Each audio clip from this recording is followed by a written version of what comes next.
Olá, pessoal, a paz do Senhor. Eu sou a tia Polly do canal da Turma da Tia Polly e hoje nós estamos aqui para a pré-aula da classe dos juniores. Se você é professora dessa classe, seja muito bem-vinda ao nosso canal.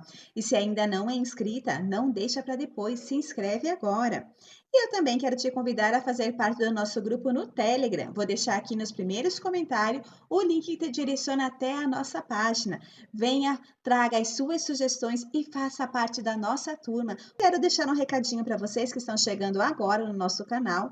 Nós preparamos pré-aula para a classe dos berçários, maternal, jardim de infância, primários e juniores, tudo organizado numa playlist. Se você conhece professores dessas classes, compartilhe o nosso canal com eles também, para que assim a obra do Senhor seja abençoada e o nosso canal possa crescer a cada dia.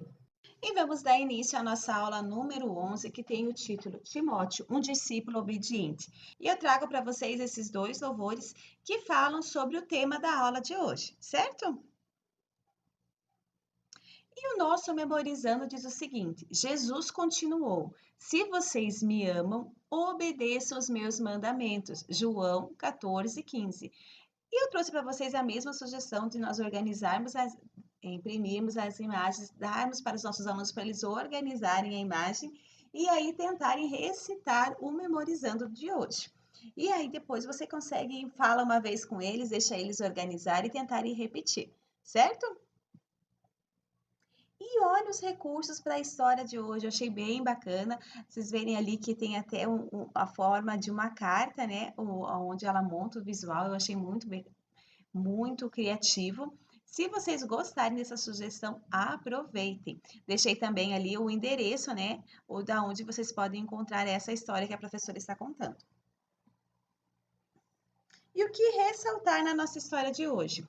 E você pode iniciar a sua aula falando com seus alunos, perguntando: será que tem alguma idade certa para vocês poderem ajudar na igreja?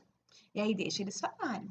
Aí você fala: pois é, hoje nós vamos contar a história de um menino que começou desde pequenininho a aprender a palavra do Senhor. E quando ele se tornou jovem, ele foi o dirigente de uma igreja. E a gente começa falando sobre a história de Timóteo. Certo? Aí vocês vão contar para eles que Timóteo, a mãe deles e a avó deles pregava a palavra para ele, ensinaram. Ele, quando tinha, né, reuniões ali de oração, de ensino, ele ia com a família dele, tanto que foi numa dessas que ele conheceu Paulo, e depois, mais tarde, ele volta e Paulo vê ele, e as pessoas dão um bom testemunho de Timóteo, falando que ele era um servo, e o Paulo, então, resolve dar uma oportunidade para Timóteo e leva Timóteo com ele nas viagens missionárias, né? Nessas obras missionárias que Paulo ia, e deixou ele dirigindo uma igreja. E ele era muito jovem, só que o bom testemunho dele falou mais alto. E a gente vê ali também a importância da família, né? Querer conduzir as crianças para Cristo. Então a gente vê que a família e o Timóteo, ele era uma criança que recebia a instrução dos pais, né? Da mãe, da avó, o pai dele era grego. Então, talvez assim, a Bíblia não fala assim qual era a fé do pai dele, mas a gente fala assim muito da influência da avó e da mãe na vida do Timóteo. Então, o Timóteo foi uma criança que ele acatava os ensinos da mãe, acatava os ensinos da avó, e ele foi crescendo na palavra do Senhor. E com certeza não foi fácil para os pais poderem pregar a palavra, porque Timóteo era uma criança como todas vocês. E às vezes a mãe fala: ah, não faça isso porque Deus não gosta, a gente fica brabo. A mãe fala: pare de assistir esses desenhos, a gente não gosta. Então, Timóteo, no tempo dele, também devia ter algumas coisas que ele fazia e que a mãe repreendia, às vezes ele ficava meio chateado. Mas mesmo assim ele escolhia obedecer o que a sua mãe e a sua avó ensinavam, e assim ele foi crescendo e se tornou um grande homem de Deus. E a gente vê que Paulo então coloca ele na frente de uma igreja para dirigir uma igreja, e Timóteo dirigia a igreja de Éfeso. E lá, quando ele começou a dirigir, o Paulo também, para orientar ele, mandou uma carta, que é essa que nós lemos ali para nossas crianças, que fica no capítulo 4, do versículo 11 a 16. E essa carta, ela traz o que? Lições preciosas. Vai lendo com seus alunos e vai mostrando para eles quanta lição o Senhor mostra. Que Timóteo ele era jovem, então o que o Paulo temia? Que as pessoas, as mais velhas, começassem então a colocar em dúvida a autoridade que Paulo tinha dado para Timóteo. E aí Paulo fala para ele, olha, primeiro, seja um exemplo na palavra. Então, tudo que você for ali estudar a palavra, viver aquela palavra, então você precisa ser, antes de qualquer coisa, conhecer a palavra de Deus é diferente de você viver a palavra de Deus. Quando você conhece, você é um excelente teólogo, você consegue, é um excelente professor. Só que quando você vive a palavra de Deus, você é um exemplo. Certo? Então, o que Paulo estava dizendo para ele? Não adianta você saber a palavra, você precisa ser um exemplo, você precisa viver a palavra. E é através da tua vida, da forma com que você vive, as pessoas vão ser salvas. Certo? Então, olha quanto isso é importante nós procurarmos viver a palavra. Você aprendeu a palavra de Deus, agora viva de forma conforme o que você aprendeu. Então, tem que ser um exemplo na palavra, ou seja, viver a palavra no procedimento, como que você vai agir se você ensina sobre o amor? Mas aí na primeira situação que se aparece uma pessoa que te fez mal e agora está precisando de você e você paga o mal com o mal, então você não está dando exemplo no seu procedimento. Você conhece a palavra, mas você não vive a palavra. E quando você não vive essa palavra, você não consegue ter um procedimento diferente do que você teria se você não conhecesse a palavra. Certo? Então, o teu procedimento ele é pautado pelas coisas que você vive, a forma que você aprendeu e põe em prática. Então, Paulo ele precisava conhecer a palavra de Deus, viver a palavra de Deus, e esse conhecimento, junto com a vivência dele, mudaria os procedimentos dele. A forma com que ele ia tratar o próximo, a forma como que ele ia tratar ele mesmo, a forma como ele tratava a obra do Senhor, certo? Então tudo isso muda a partir do momento que você vive a palavra de Deus. Quando você vive a palavra de Deus, você é essa palavra, tanto no teu trabalho, como na igreja, como com a tua família, com os teus filhos, com o teu esposo, com os teus pais, na rua onde você mora, no mercado que você vai, você é essa palavra viva. Certo? Quando você apenas sabe, conhece ela, diga, eu sei que mentir é errado, mas eu continuo mentindo, então quer dizer o quê? Que você não está sendo um exemplo no teu procedimento. No amor, certo? Então você tem que ser um exemplo no amor, você tem que amar as pessoas, independente se elas são boas, são ruins, se elas te fazem bem ou te fazem mal. Lembre do pedir para Deus do amor de Deus na tua vida, porque esse amor que excede o nosso entendimento, né? Esse amor que a gente, quando o João escreve, ele não consegue nem descrever, porque excedia a capacidade mental dele, a capacidade cognitiva dele de descrever o amor, tanto que ele coloca assim, amor de tal maneira. Então é esse amor que a gente não consegue descrever, que nós temos que buscar em Deus para nós podermos sentir no nosso coração. Um amor que não é explicado, um amor que é sentido e demonstrado. Então esse exemplo de você amar as pessoas, o, a fé e na pureza. Ser um exemplo na tua fé, porque não adianta nada você crer que Deus pode curar uma dor de cabeça. Não, eu creio que Deus pode curar uma dor de cabeça e Deus cura a tua dor de cabeça. Mas aí você pega um outro diagnóstico dizendo que você tem uma doença mais grave e aí você crê que, ai, agora é vontade de Deus.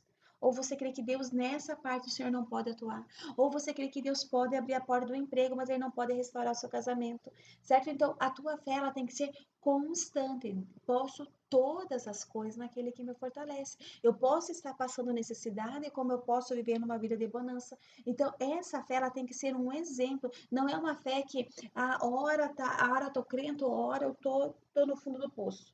Não, uma fé para ser exemplo, ela tem que ser uma fé constante, nada abala aquela fé daquela pessoa. Por isso que a gente tem que firmar a nossa casa na rocha, a nossa fé tem que ser firmada em Cristo, para não ser abalada, certo? E na pureza, o que é puro? É algo que não é contaminada. Uma água pura, você fala, você olha aquela água, ela tá limpa, ela tá límpida, ela não tem gosto, ela não tem cheiro, ela não tem nada que venha ali mudar a característica dela, porque a água ela é pura. Se a água ela tem cheiro, se a água ela tem gosto, aí ela já não está pura. Algo contaminou, certo? Então, a pureza, nós temos que buscar essa pureza. Se a tua vontade não é pura, não, eu não, por exemplo, não peguei a caneta que não era minha, né? Dando exemplo das crianças ali, ou eu não colei na prova, mas eu tive vontade de colar na prova, eu fiquei com inveja dos meus colegas que colaram na prova, eu até montei a cola, mas não tive coragem, ou seja, a tua vontade ainda não é pura. Ali você não efetuou o pecado, mas toda essa vontade de pecar já mostra que você não é totalmente puro. Então você não é um exemplo de pureza. Então é isso que a gente vai pedir, Senhor, que a minha vontade seja pura também, certo? Então a gente vai ali, quando Paulo diz um exemplo de em tudo. Olha que conselho, a gente tem que estar pensando, meu pai, será que eu tenho condição de ter tudo isso? É só Deus que nos dá graça.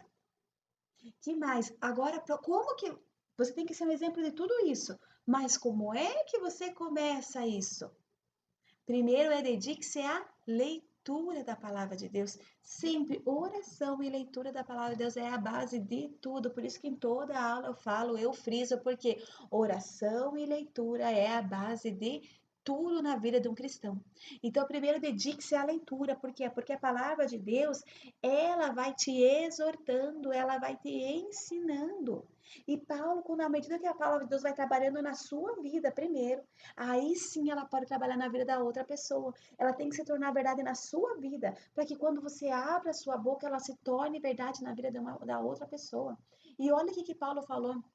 Dedique-se à leitura, ele falava assim, vai lendo em voz alta aí para o pessoal, né, para os irmãos, e exorte os irmãos, e ensine os irmãos. E a gente vê que às vezes os nossos cultos de hoje são pregações que exaltam o ego humano. Você vai conseguir, você é filho de Deus, você é amado, nada vai prevalecer contra você, porque aonde você pôr.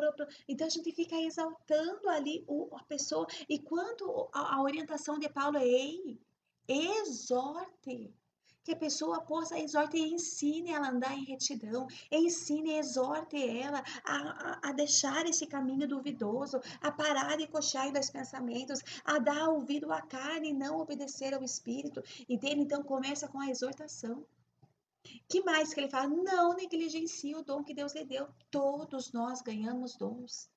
Só que o que acontece? Muitos de nós não buscamos dons, não pagamos o preço para que esse dom possa ser evidente na nossa vida, certo? Então, o Timóteo, ele tinha um dom, só que o que acontece? Ele fala, não negligencie. Se o teu dom é de ensino, ensine. Se o teu dom é de louvar, louve, mas louve de verdade. Ensaie, procure hinos que exaltem o nome de Deus, que seja um hino cristocêntrico, né? Ou seja, Deus, Cristo no centro, Deus no centro, e não o homem. Os hinos agora são para homens, as pregações são para os homens, exaltando o homem no hino, adorando o homem no hino.